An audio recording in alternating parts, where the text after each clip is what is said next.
Good afternoon, welcome to Studio 5. We are kicking off today's show with a question that sparked some pretty hot debate among our own staff. Do women apologize too much? While you're mulling over that question, I want you to watch a short little video. It was produced by the hair company Pantene Pro V.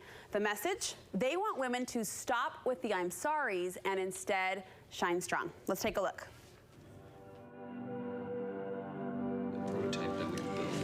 Sorry, can I ask a stupid question? Sorry, do you have a minute? Sorry. Yes. Yeah. Oh, sorry. Oh, hey, there he is. Mind if I squeeze in here? Sorry. Sorry. Sorry.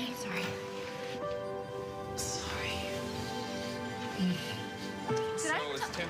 Sorry, you go first. No, it's just, I was gonna say.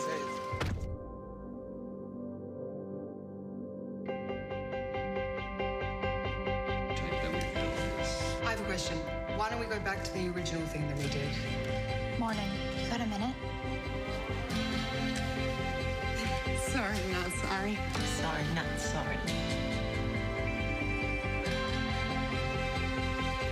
Okay, so if a few of those scenarios looked familiar, you may suffer from I'm sorry syndrome. Something Studio 5 relationship coach Dr. Matt Townsend says you can recover from. Now it's a syndrome. Yeah. I'm sorry syndrome. I'm sorry. But you know what? That is, did you see every scenario there? I could relate. I mean, every one of those. And so it sneaks in, doesn't it? That word, that phrase pops up all the time. Here's my question. How do you know if you over-apologize? How do you know if you say I'm sorry too much? Well, I think you can't over-apologize enough. No, I love it when everyone's apologizing around me, but it's not real, is it? Because everyone's not really sorry. So one way to know is, are you really sorry?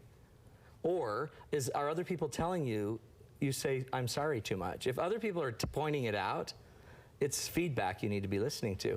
Or if you know you say it too much. Or now after watching that, do you really know you've got a problem with it? There is a problem with saying I'm sorry too much, even though it's a really positive thing. So I was chatting with a girlfriend about this topic, and she admitted that yes, I'm an over-apologizer. Yeah. I say it all the time.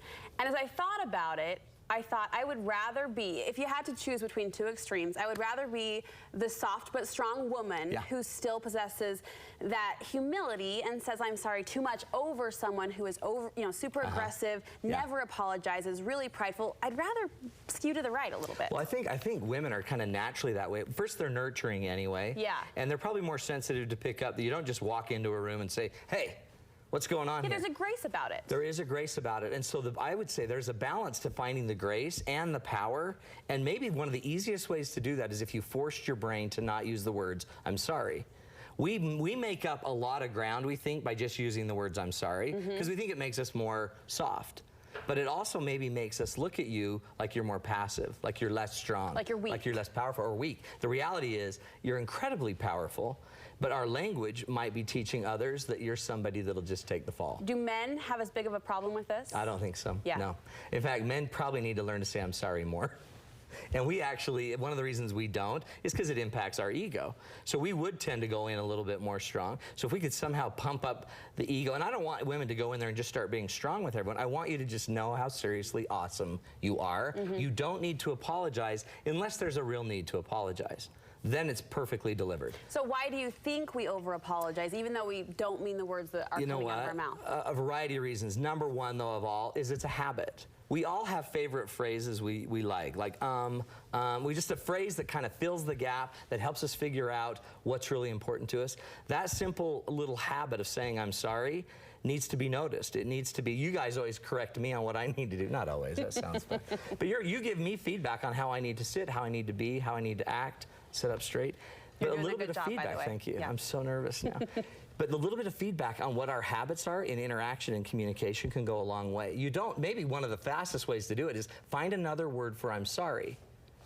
Right? Because any habit can be annoying. Oh, yeah. I mean, you can get to absolutely. the point of annoyance if that's what you're always going to. That's is that exactly phrase. right. And a lot of our language is, and you don't even notice it till you're up there speaking somewhere, and then someone's like, you said like 8 times. Right. And all of a sudden, is a word you use as just a placeholder. A filler. I'm sorry, I'm going to bet, is just a filler for most women. What are some other reasons? Women want to make people happy.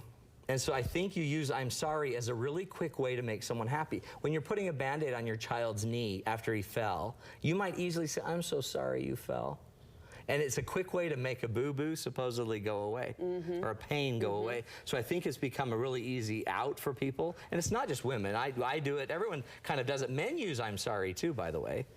But that's just to shut you up and move on from the discussion.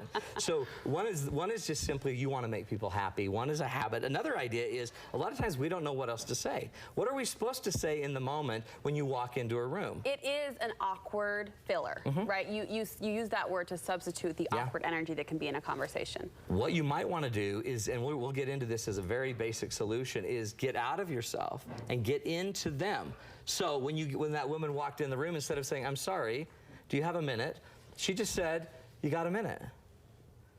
Now, if he doesn't have a minute, then you could apologize. Oh, I'm sorry.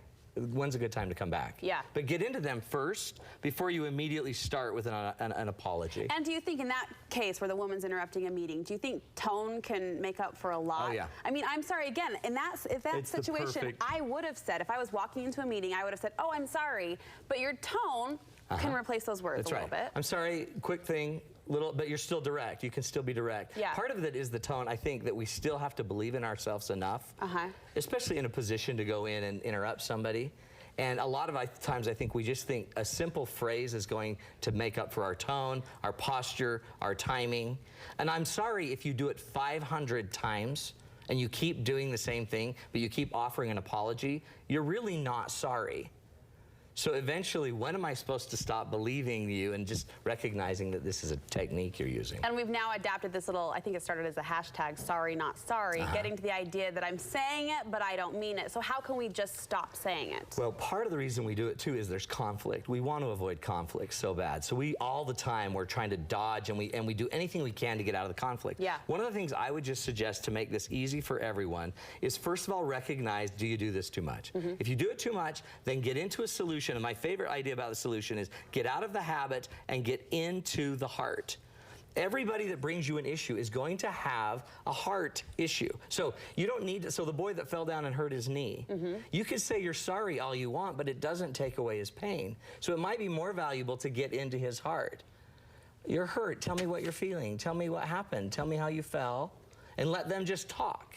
Let them just explain. When you go in and interrupt someone in your office, get into them and just find out what is going on with them. Get into their heart. What do they need from you? You talk about how apologies are sometimes overused in moments of conflict. So if you're in a relationship and you're the partner who's always over apologizing, how does that get into the heart principle apply in that situation? Wouldn't it make so much more sense instead of me saying, I know, I'm an idiot, I'm a screw up, I'm the worst husband ever. Wouldn't it make sense that before I jump into my apology story, that I just say, so tell me how I hurt you. Talk to me about what you feel when I don't respond to you in such and such a way. And I let you explain your heart. And when I let you explain your heart, I'm actually showing you I care about you instead of using some phrase that shows I care. Yeah, that question says a whole lot more than Isn't that it so much more phrase. powerful? Absolutely. So that's me diving into your heart. Anybody you're sorry for, at a funeral, we use it all the time. I'm so sorry for your loss. And it sounds brilliant, right? But the reality is, you're not more sorry than I am.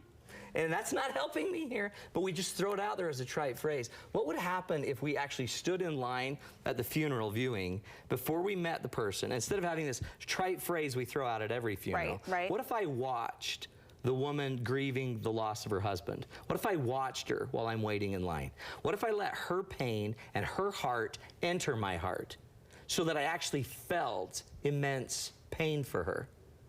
And then felt it when I was with her, instead of just saying, I'm sorry, what if I just said, how are you?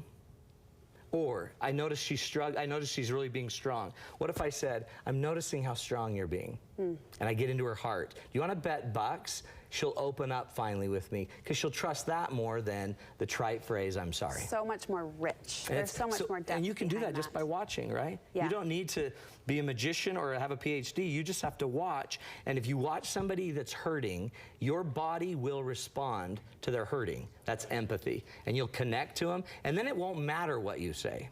Because you're in the right place. That's right. What if you could get confident at that skill? That would make you better all around instead of just using a phrase to get out of stuff. Matt, I love it as always. So well done. We have a big announcement to make. This is huge. I say we. You have a big announcement to make. Well, let's do it together. Okay, please. We have a date night coming up. This is the holiday date night, right? The date night of all date nights. Yes. It's November 19th, I believe. I have to, 15th. Not correct. I never know. Olympus Junior High. Sorry about But that. check this out. Creating peace with people. Here's what the goal of this is. We want you to bring all of your in-laws that are messed up. Your family, your friends, your neighbors. Everybody come. This is a holiday celebration, basically. But we're going to show you where peace comes from and how to create peace on Earth, especially with the people that matter most to you. So on November 15th, just go to datenightswithmatt.com. Brooke will be there. I will. I'm sure. I am committing. You're committing? Yes. Well, and you know, Mark needs some He'll peace. be there as well. I'm committing him. We're doing this for Mark. Thank you so Be there. much. Thanks, All right, Brooke. date night. Look for the details on your website, Yes. Date Nights with Matt. Yeah. And we'll link you over from ours too. When we come back, washi tape window coverings. One incredibly easy design detail for a kid's room. But first, it's one-stop fall fun, corn maze, pumpkin patch, and the list goes on, where you can do it all for the price of one admission.